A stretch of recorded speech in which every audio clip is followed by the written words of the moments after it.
Halika, maupo ka rito sa tabi ko.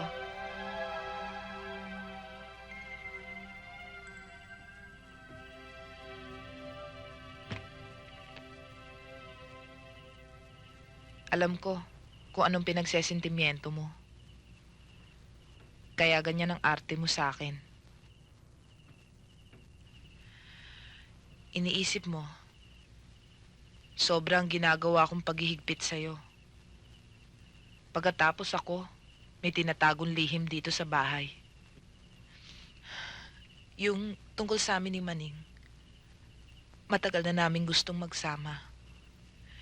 Kaya lang ginagalang ko pa rin ang kasal ko sa aking asawa. Tao lang ako, Malu. At kailangan ko ng kasama sa buhay. At ayokong dumating ka sa ganitong klaseng sandali ng pagkalito. Dahil bata ka pa. May mga bagay na nagawa kaming hindi dapat gawin ng mga batang katulad mo. At yun ay sa dahilang may mga nagawa na kaming pagkakamali. Samantalang kayong kabataan ay may sapat pang panahon upang umiwas makagawa pa ng pagkakamali. Naiintindihan mo ba ako, Malu?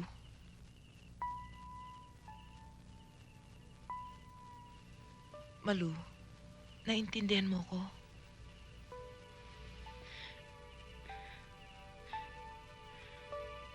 Opo, tita.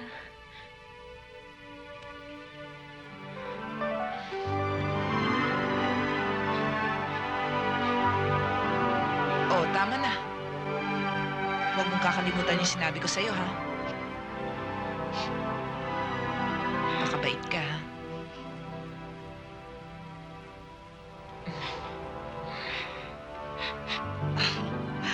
Mukhang nagustuhan niyang maigi ang pagtigil niya dito ngayon, ha? Uwi lang paiyak-iyak pa. Mamimiss lang niya ako, ate. Alam mo ba ang bait-bait niyan dito? Mabuti naman. O, Teresa, kailan ka luluwas na Maynila? Bahala na, kuya. Basta't darating na lang ako. Thank Oh, you, sige, ate. Iha. Bye-bye. Kuya, Bye. Jessie, bye-bye. O, sige, tuloy na kami. be a good girl, ha?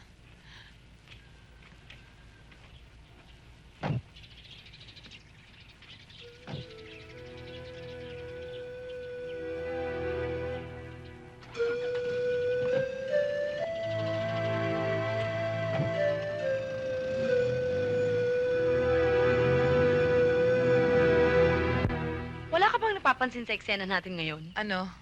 Parang ganito din yung pwesto natin noon, di ba? Kaya lang noon Mhm. umiiyak ako. Ngayon hindi na ako umiiyak. Mm. Nakalimutan ko na rin lahat ng drama ko sa buhay. Ganyan naman dapat, eh. Kalimutan yung mga bad memories at tandaan lang yung magagandang kahapon. Dati nga, nung bago akong dating dito, naalala ko, para bang ang feeling ko walang bangong mga bulaklak. Lahat ng mga kasalubong kong tao walang muka. Hindi ko na naririnig ang busina ng kotse ko, pati sarili kong papango, hindi ko na nai-8mel. Baka akala mo nung bagong dating ka dito, halos di ka na nagsasalita, ah. Kaya nga ako Hindi, seriously. Nagpapasalamat talaga ako sa'yo, Tere. Mabuti na lang dito ako nagpunta. Eh, tinan mo naman ngayon. Ultimo hunin ng kuliglig, napakalakas sa pandinig ko. Sobra ka naman. Baka mamaya sabi mo sa akin, pati tibok ng puso mo, naririnig mo na rin. Of course!